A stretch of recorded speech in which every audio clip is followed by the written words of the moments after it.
आज के लेक्चर में हम लोग फ्रिक्शन का सेकंड पार्ट देख रहे हैं।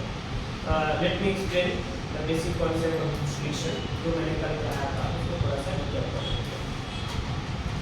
फ्रिक्शन बेसिकली एक फोर्स है विच इज अपोजिंग फोर्स, जो क्या करता है, अपोज करता है किसी रिलेटिव मोशन में चलने वाले से बॉडी है, ऑब्जेक्ट है, दूसरा ये इसके ऊपर जा रहा है। तो ये और इन दोनों के बीच, इस रोड के बीच, सरफेस के बीच और इस ऑब्जेक्ट के बीच में रिलेटिव मोशन है। तो रिलेटिव मोशन के साथ साथ टेंजेंशियल एक्ट करता है। कैसे एक्ट करता है? टेंजेंशियल। तो दो बातें आपको याद रखना है कि फ्रिक्शन डिपेंड करता है contact of the surface of that medium, that is coefficient of friction, इसको हम लोग म्यू बोलते हैं। कल मैंने आपको सिखाया था कि फ्रिक्शन में एक बेसिक कॉन्सेप्ट आपको देखो,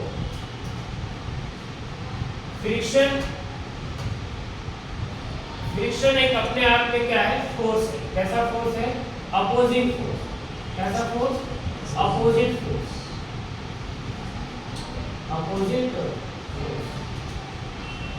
friction basically three types: static friction and बोलो स्टैटिक फ्रिक्शन, स्लाइडिंग फ्रिक्शन और रोलिंग फ्रिक्शन। कितने तरह के फ्रिक्शन होते हैं? फ्रिक्शन मैंने आपको डिस्कस किया था थ्री टाइप्स। इसके कितने टाइप्स हैं? थ्री। पहला, दूसरा और ये तीसरा। फर्स्ट फ्रिक्शन का जो टाइप्स है वो है क्या? Static friction. क्या है? Static friction. And second one is sliding friction, sliding friction. And third one is rolling friction. कौन सा फ्रिक्शन? Rolling friction. कभी-कभी आपको सुनने को मिलेगा काइनेटिक फ्रिक्शन। तो स्टैटिक और काइनेटिक उसी में आ गया। जब कोई भी ऑब्जेक्ट रेस्ट में है, आप उसको फोर्स लगाओगे, वो इनर्शिया ऑफ रेस्ट के कारण आगे बढ़ेगा। इनर्शिया ऑफ रेस्ट के कारण कोई भी चीज रेस्ट में होता है। When we apply the external force, body will start to motion. तो अगर कोई चीज इन मोशन में आ रहा है फॉरवर्ड, तो उसके पास एक अपोजिंग फोर्स भी होगा।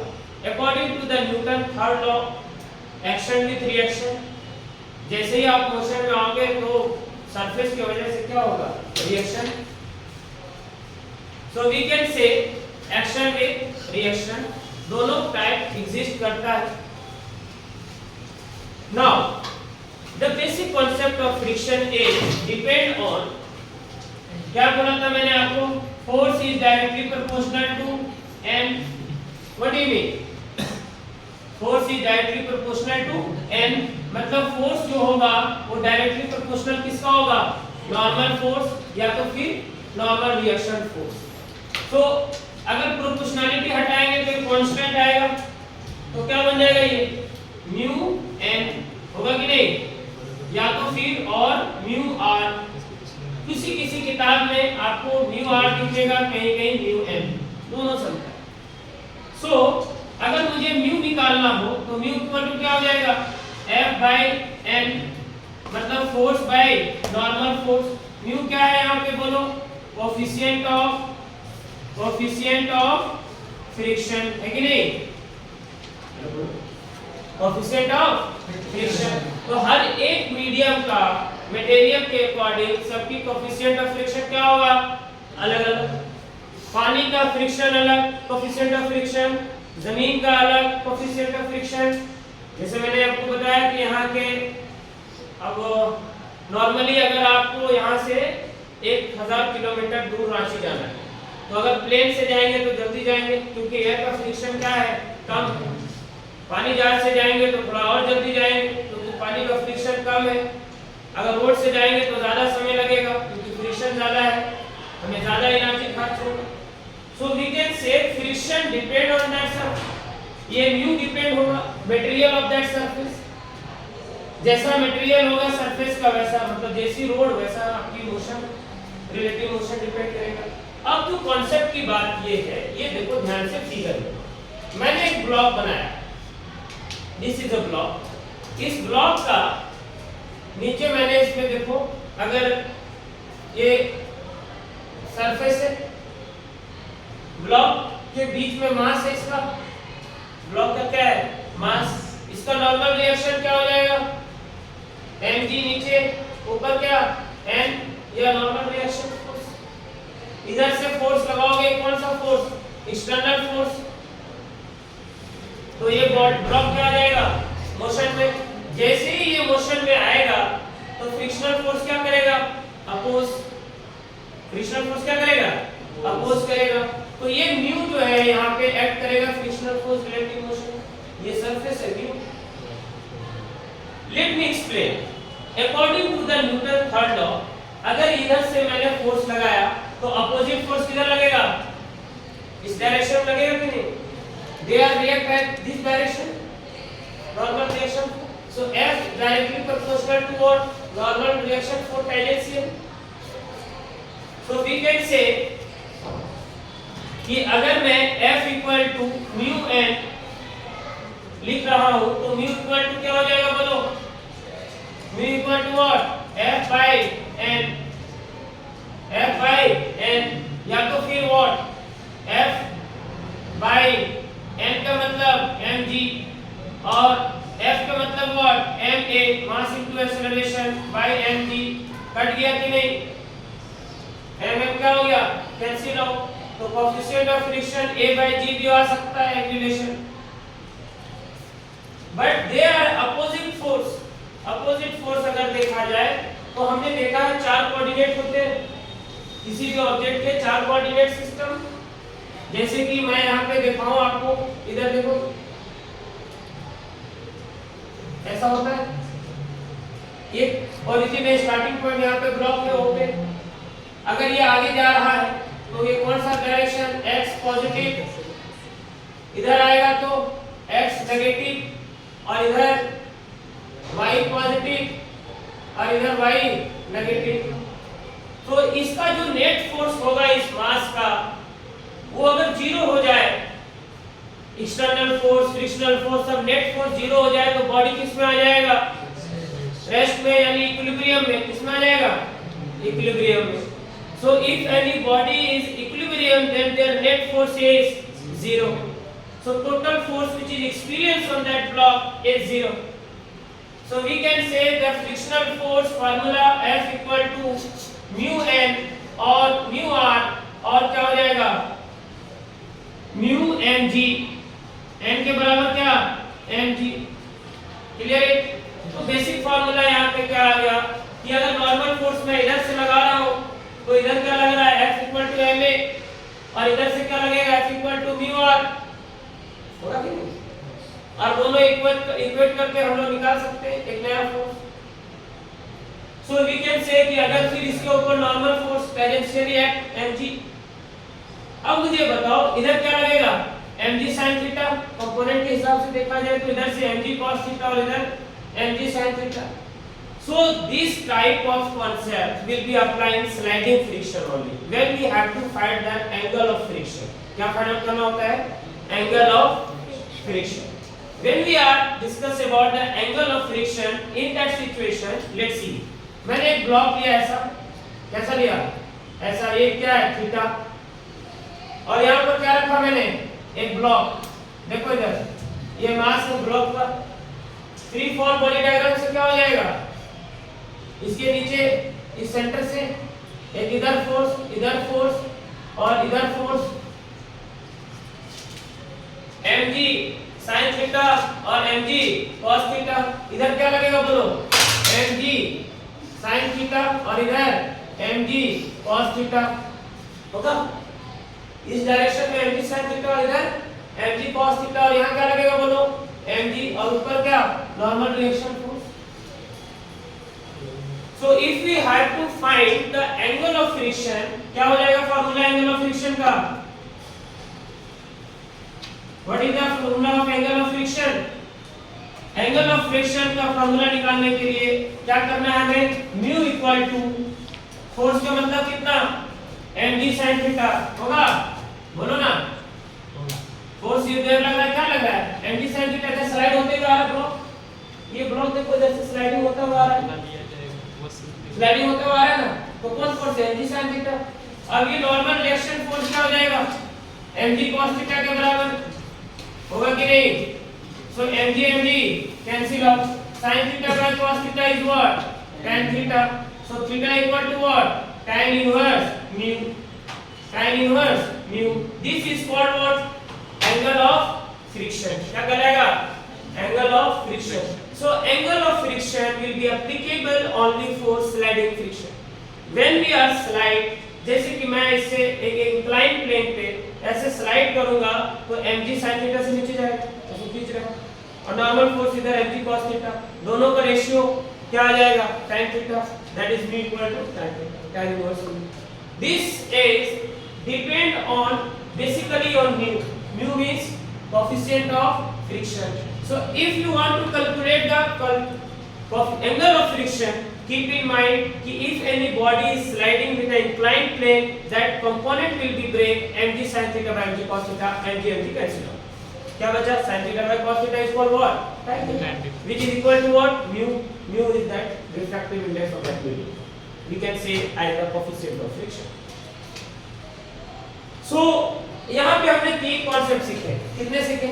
कि when we apply a force here, अगर इसको ऊपर हम एक फोर्स लगा रहे हैं इस डायरेक्शन में पॉजिटिव, तो इधर से इसका नेट फोर्स इज जीरो, मतलब बॉडी किस में? रेस्ट में. लॉज ऑफ इनर्शिया का मतलब क्या हो गया? रेस्ट में. रेस्ट में होगा कि नहीं? अब मैं आपसे सवाल पूछता हूं, अब मेरे को क्वेश्चन का आंसर देना. तो इन दैट सिचुएशन अगर मैं पूछूं आपसे कि कितने तरह के फ्रिक्शन होते हैं? How many type of friction? 3. Static friction, sliding friction और रोलिंग फ्रिक्शन. एक आपने सुना काइनेटिक फ्रिक्शन. काइनेटिक फ्रिक्शन जब बॉडी मोशन में आ जाए, no actual movement of body is observed in a static friction. कोई भी एक्चुअल मूवमेंट बॉडी का नहीं होता है किसमें? स्टैटिक फ्रिक्शन में. अगर बॉडी मोशन में आ गया तो वो क्या हो जाएगा? स्लाइडिंग फ्रिक्शन या तो फिर वो rolling friction. Force of static friction is force applied force के बराबर हो जाए तो वो स्टैटिक फ्रिक्शन है. Why the wheel is become circular? Wheel को सर्कुलर क्यों बनाया जाता है? सर्कल के रूप में चक्का को क्यों बनाया जाता है? फ्रिक्शन को बढ़ाने के लिए, घटाने के लिए, सो दैट फ्रिक्शन लेस लगे, फ्रिक्शन कम लगे, फ्रिक्शन फोर्स कम खर्च करना पड़ेगा. Sliding friction is greater than और less than to the static friction. किसमें ज्यादा फ्रिक्शन होगा? स्लाइडिंग में या स्टैटिक में? Give me the answer. Static friction ज्यादा होगा या स्लाइडिंग फ्रिक्शन? फ्रिक्शन किसमें ज्यादा होगा? स्टैटिक में या स्लाइडिंग में? स्टैटिक. सो स्टैटिक फ्रिक्शन में ज्यादा होगा, यानी कि sliding friction is less than static friction. कौन सा फ्रिक्शन? Static friction. किससे कम होगा? लेस होगा? Sliding friction. अब मुझे ये बताओ स्टैटिक फ्रिक्शन क्या होता है? Right it down. Frictional force act between two bodies. Write it down. Frictional force act between two bodies. Static friction definition. Write it down.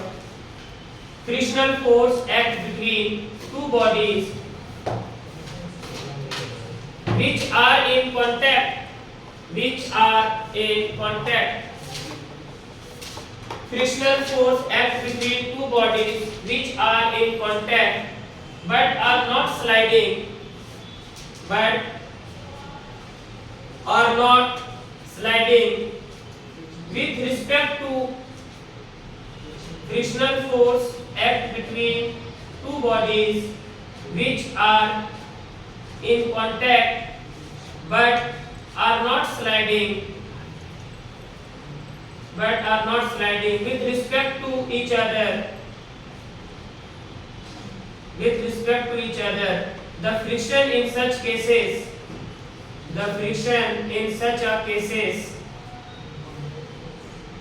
Frictional force act between two bodies which are in contact but are not sliding with respect to each other.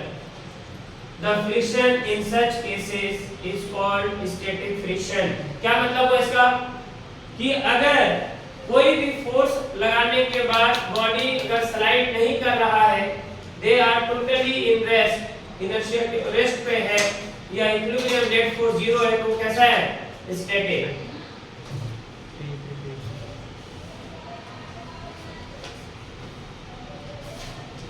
एक छोटा सा बच्चा जो है, सुनो ध्यान से, एक छोटा सा बच्चा एक बड़ा सा अलमीरा को धकेलने की कोशिश कर रहा है, but he is not capable to move. वो छोटा बच्चा जो है बड़ा सा अलमीरा को धकेल नहीं पा रहा है, किसके कारण? जमीन के साथ अलमीरे का क्या है? Static friction. अगर उसी बड़ा सा भारी भरकम चीज को अगर स्लाइडिंग इंक्लाइन पर रख देंगे तो अपने आप स्लाइड कर जाएगा कि नहीं? इसका मतलब ये है कि स्टैटिक फ्रिक्शन में कोई भी चीज नॉर्मली टोटली जो नेट फोर्स होता है उसके ऊपर जीरो रखा होता है, आसानी से फोर्स लगाने के बाद अगर स्टैटिक फ्रिक्शन को ब्रेक करना है तो कितना फोर्स लगाना पड़ेगा? नॉर्मल फोर्स से ज्यादा। कितना लगाना पड़ेगा बोलो? नॉर्मल फोर्स से ज्यादा। जैसे मेरा वेट 60 केजी है, मेरा नॉर्मल फोर्स कितना? F = mg 600 Newton. तो अगर स्टैटिक फ्रिक्शन से आपको ब्रेक करना है, यानी ये ब्लॉक मान लो कि 10 केजी का है, कितने का है? इसका नॉर्मल फोर्स कितना? 100 न्यूटन। तो इसको ऊपर स्टैटिक फ्रिक्शन, यानी इस पे अगर कोई बच्चा इस ब्लॉक को आगे भेजना चाहे तो फ्रिक्शन फोर्स को ब्रेक करने के लिए, यानी फ्रिक्शनल फोर्स जो इसको इंटरलॉक करके रखा हुआ है, कितने फोर्स से रखा हुआ है? 100 न्यूटन। सो फ्रिक्शनल फोर्स को ब्रेक करने के लिए कितना फोर्स लगाना पड़ेगा? Greater than the normal force. तो ये क्या करेगा? आगे बढ़ेगा। Clear?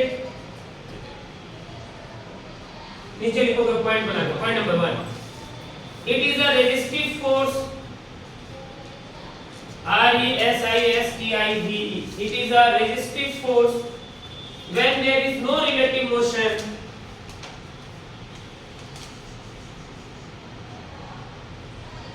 it is a resistive force when there is no relative motion between the surface of the bodies. It is a resistive force when there is no relative motion between the surface of the body in contact under the action of external force, under the action of external force. Point number 3, it is a self-adjusting force. It is a self-adjusting force. It is a self-adjusting force. It is a self-adjusting force.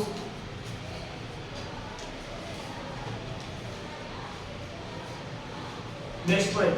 When the weight in the pan is increased,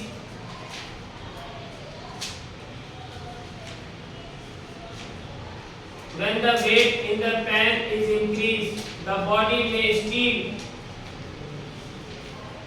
When the weight in the pan is increased, the body may still be static.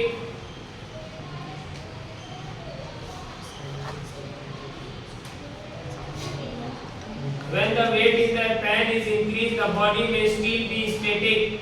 Next point. The body does not move because the resultant force. Next point. देखो. The body. Next point. The body does not move because the resultant force on the body is zero. The body. देखो इसका resultant force कितना है? Zero. अभी ये static force में है. The resultant force कितना हो रहा है इसका? Zero. Net force zero. The body does not move because the resultant force on a body is zero. इधर से जितना force लग रहा है, इधर से भी, इधर normal force, reaction force सब क्या है? Net force zero. मतलब ये भी इसके ऊपर क्या लग रहा है? Static friction. The body does not move because the resultant force on a body is zero. Next point. The frictional force is equal to the magnitude. The frictional force is equal to the magnitude and opposite in direction The frictional force is equal in magnitude and opposite in direction to the applied force.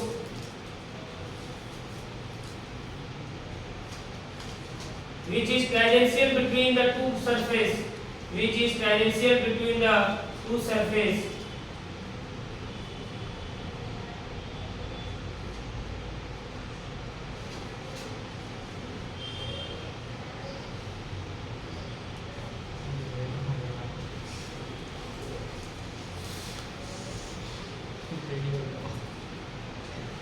नीचे एक point star देके लिखोगे the maximum value of static friction is the maximum value of static friction is called the maximum value of static friction is called underline this point the maximum value of static friction is called limiting friction is called limiting friction. Let me explain. मेरे पास अगर ये block है, इस block का अपना एक normal force लग रहा होगा, मैं इसको धकेलने की कोशिश कर रहा हूँ, नहीं कर पा रहा हूँ नॉर्मली, क्योंकि मान लो कि ये 20 kg का है, तो इसके ऊपर नॉर्मल फोर्स कितना लग रहा है 200 न्यूटन फोर्स. सो इसकी लिमिटिंग फ्रिक्शन कितना है अभी 200 न्यूटन फोर्स से इंटरलॉक है. सो अगर मैं 200 न्यूटन से ज्यादा फोर्स लगाऊंगा तो क्या होगा, इसकी लिमिटिंग फ्रिक्शन क्या हो जाएगा, ब्रेक, और ये क्या हो जाएगा, मोशन में. तो इसको जब तक हमको इसको ढकेल रहे हैं, हमको हर एक पॉइंट को आगे बढ़ाने के लिए कितना लगाना पड़ेगा, 200 न्यूटन फोर्स से ज्यादा. इसके मतलब अगर मैं इसको धकेल के बहुत दूर तक ले जाता हूँ तो मेरा एनर्जी कितना खर्च होगा, 200 न्यूटन कंटिन्यू खर्च होता जाएगा. समझ में आई बात. इसीलिए कहा जाता है इंसान को दौड़ना चाहिए, क्योंकि दौड़ने में हमें क्या है, अपने शरीर का जो उतना वेट है उतना नॉर्मल फोर्स को आगे फ्रिक्शन करते हुए आगे जाते हैं, पुश करते हैं, इसीलिए इंसान थक जाता है. द रीजन इज दैट कि अगर स्टैटिक फ्रिक्शन में ये कंडीशन है कि डिपेंडेंट है किसके ऊपर, लिमिटिंग फ्रिक्शन. लिमिटिंग फ्रिक्शन कहां ब्रेक होगा, स्टैटिक फ्रिक्शन में, उसके नॉर्मल फोर्स से जैसे ही ज्यादा फोर्स लगाएंगे लिमिटिंग फ्रिक्शन क्या हो जाएगा, ब्रेक हो जाएगा. समझ में आई बात, सबको समझ में आया. मान लो कि एक कार है, एक इंसान का चलते चलते रास्ते पे कार खराब हो गया, अब वो अकेले उतर के कार को ढकेल रहा है, ढकेल ही नहीं पा रहा. क्यों, आगे बढ़ने के लिए लिमिटिंग फ्रिक्शन तो पहले ब्रेक करना पड़ेगा. इंटरलॉक जो जितना फ्रिक्शनल फोर्स उसके ऊपर लग रहा है, नेट फोर्स को तोड़ेंगे तभी तो बॉडी मोशन में आएगा. किसी भी ऑब्जेक्ट का चारों तरफ से लगने वाला फोर्स तब तक वो इक्विलिब्रियम रेस्ट में है. अगर किसी भी डायरेक्शन से उसका नेट फोर्स रिजल्टेंट क्या होगा, बढ़ेगा घटेगा तभी वो मोशन में आएगा, बढ़ेगा तभी उसका क्या होगा, मोशन में आएगा. तो हम क्या कर रहे हैं वो कि आसपास के लोगों को 3-4 लोगों को बुलाया, अब बोल रहा है ढकेलो, तो कार क्या हो गया, आगे बढ़ गया. क्यों, लिमिटिंग फ्रिक्शन, जितना स्टैटिक फ्रिक्शन से वो कार जमीन पे था वो आगे बढ़ गया. समझ में आई बात. So this concept is called limiting friction is maximum when maximum value of static friction is called what, limiting friction. लिखो नीचे एक पॉइंट और स्टार्ट करके लिखेंगे. The coefficient of static friction is less than 1. Coefficient of friction mu, this mu is less than 1. The coefficient of static friction is usually less than 1. ये लिखना, mu is less than 1. mu is less than 1. अगर mu is less than 1 है मतलब static friction. static friction में coefficient of friction basically क्या होता है, less than 1. Okay, अब मैं क्वेश्चन करता हूं आपसे, मेरे को बताओ लेस देन 1 और इक्वल टू 1 भी हो सकता है. लेस देन 1 और mu is less than 1 और इक्वल टू 1 आ जाए तो क्या हो जाएगा, स्टैटिक फ्रिक्शन. चलो आंसर बताओ.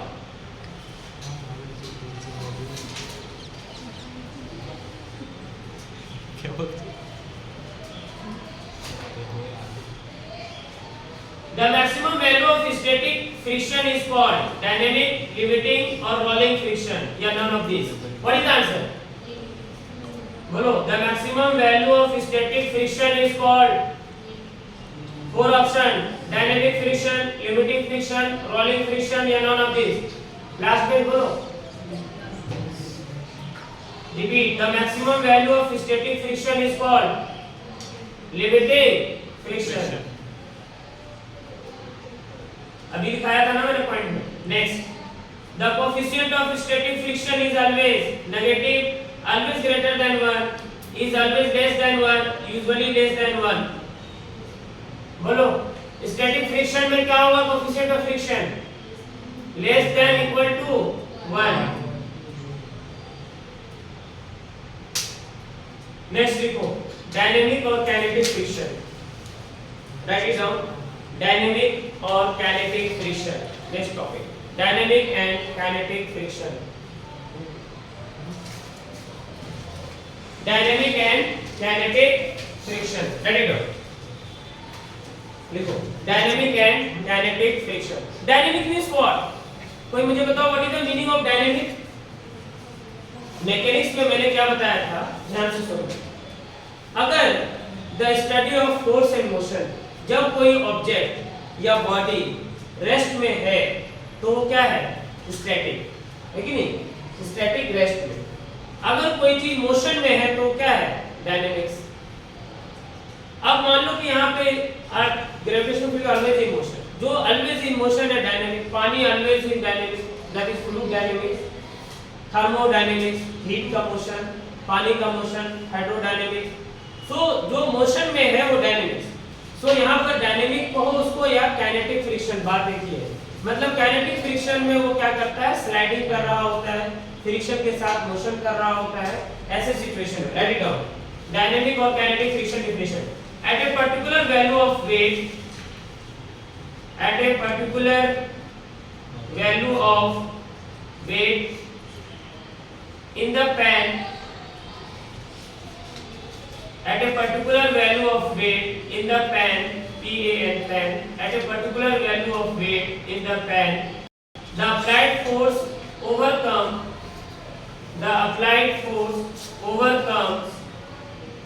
the limiting frictional force, at a particular value of weight in the pan, the applied force overcomes the limiting frictional force and the body is set into motion. Underline it. And the body is set into motion. Full stop. At this condition, the body encounters encounters. At this condition, the body encounters another friction called kinetic and dynamic friction. At this condition, the body encounters another friction called kinetic or dynamic friction. Give me an example. Let me explain. जब आप जाओगे शाबाश कश्मीर में या फिर मनाली में या सिक्किम में गंगटोक तरफ या नाथुला में, इसे भारत के बहुत सारे ऐसे हिस्से जहाँ पे बर्फ के पहाड़ है. बर्फ के पहाड़ में स्टैटिक फ्रिक्शन रहेगा. वहाँ पर क्या होता है? स्लाइड होती है ना, मोशन अपने आप. तो उस सिचुएशन में आपको कौन सा फ्रिक्शन लग रहा है? डायनेमिक और काइनेटिक फ्रिक्शन. मतलब वहाँ लिमिटिंग फ्रिक्शन भी काम नहीं करेगा. You are always slide. बर्फ के हाइट पे चले जाओ, वहां से अपने आप स्लाइड नीचे चलेंगे. किसके कारण? काइनेटिक फ्रिक्शन या तो फिर डायनेमिक फ्रिक्शन. सो ऐसे सिचुएशन में जहां पर स्टैटिक फ्रिक्शन आपको नहीं दिखने को मिल रहा है, मतलब रेस्ट में ऑब्जेक्ट. अब मैं अभी यहाँ खड़ा हूँ, मेरे ऊपर क्या लग रहा है? स्टैटिक या काइनेटिक? स्टैटिक. अब मैं जाकर के बर्फ के चोटी पे खड़ा हो जाऊं, एकदम पहाड़ पे ऐसे बर्फ के ऊपर हाइट पे, अपने आप क्या हो जाऊंगा मैं? स्लाइड नीचे. किसके कारण?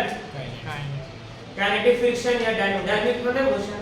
तो एक ऐसा फ्रिक्शन जो आपको अपने मोशन दे दे, ब्रेक कर दे. लिमिटिंग फ्रिक्शन ब्रेक करने के बाद, जैसे कि देखो मैं अभी खड़ा हूं तो लेते हैं। यहाँ पे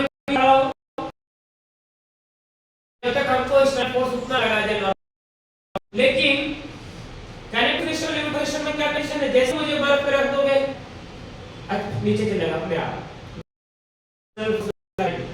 मतलब उस समय मेरा बॉडी का आ जाएगा मोशन में। सो आप स्लाइडिंग करते हैं बर्फ पे जब चलते हैं, स्लाइडिंग करने वाला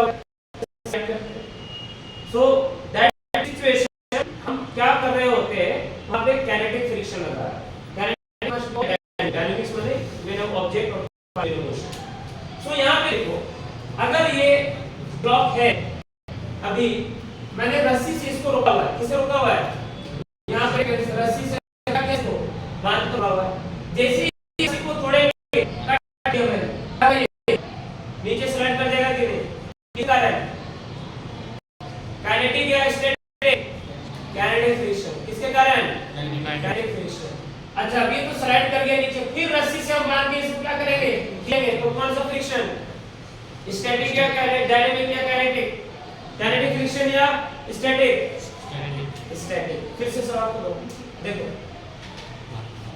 हमने इसको लास्ट तक ध्यान से देखना, ये मेरे पास ब्लॉक है, इस ब्लॉक को मैंने यहाँ पे रस्सी से बांध के रखा हुआ हुक से, ठीक, अभी पूरा लॉक करके रखा हुआ है, इसे लटका हुआ है, सही, कौन सा फोर्स, स्टैटिक फ्रिक्शन से, इससे जब तक उसका नेट फोर्स 0 हो, जैसे ही इस रस्सी को मैंने तोड़ा, अपने आप क्या हो जाएगी, मोशन में, और नीचे आ जाएगा कि नहीं, बिना फोर्स लगाए भी क्या हो जाएगा, सीडो फोर्स के कारण, कौन सा फोर्स, कौन सा फोर्स, सीडो फोर्स के कारण वो अपने आप क्या हो जाएगा, नीचे आ जाएगा, स्लाइड कर जाएगा।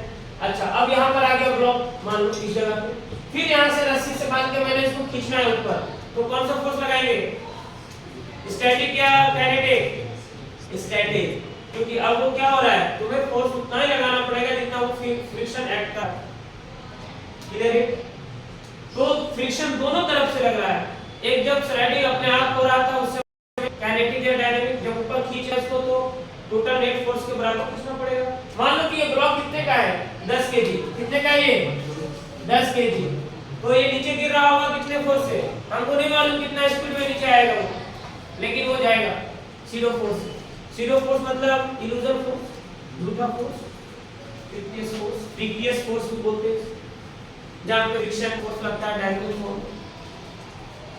सो ऐसा सिचुएशन में जब कोई चीज सरफेस के साथ मोशन में हो, अपने आप मोशन कर रहा हो, without applying the external force, without any action, without any external force, और वो मोशन में आ गया, मतलब और वो सिचुएशन कब होती है, स्लाइडिंग के केस। बर्फ पे चढ़ रहे थे तब आसानी से आप ताकत लगा के external force, kinetic, static friction से चढ़े, अब ऊपर से अपने आप स्लाइड, किसी कारण आप कितना तेजी से ऊपर आओगे, कितना फ्रिक्शन लग रहा है, वो किस पे डिपेंड करेगा, काइनेटिक फ्रिक्शन पे, किस पे डिपेंड करेगा, काइनेटिक फ्रिक्शन। बर्फ में वो डंडा लेके चलते, स्लाइडिंग करते हैं, ये सब के सब एग्जांपल है किसका, लिखो, एक पॉइंट स्टार्ट है, the resistance encountered, the resistance encountered by sliding body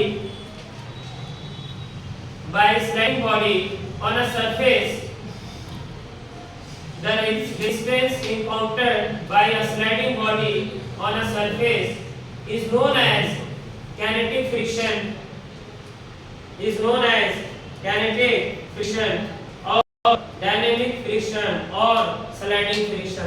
देखिए डायनेमिक फ्रिक्शन, kinetic friction या sliding friction तीनों टर्म किसके लिए अप्लाई होती है, static kinetic friction. It is represented with Fk, इसे रिप्रेजेंट करते हैं हम लोग उसको F से। डायनेमिक फ्रिक्शन को क्या बोलते हैं हम लोग, काइनेटिक, स्टैटिक या रोलिंग, बोलो, काइनेटिक फ्रिक्शन क्या बोलते हैं, काइनेटिक फ्रिक्शन भी बोलते हैं। The resistance equalled by sliding body on a surface is called what, बोलो, the resistance encountered by sliding body on surface is called sliding friction। क्या करेगा, sliding friction। क्लियर है, समझ में आया सबको कॉन्सेप्ट काइनेटिक फ्रिक्शन और स्टैटिक फ्रिक्शन का।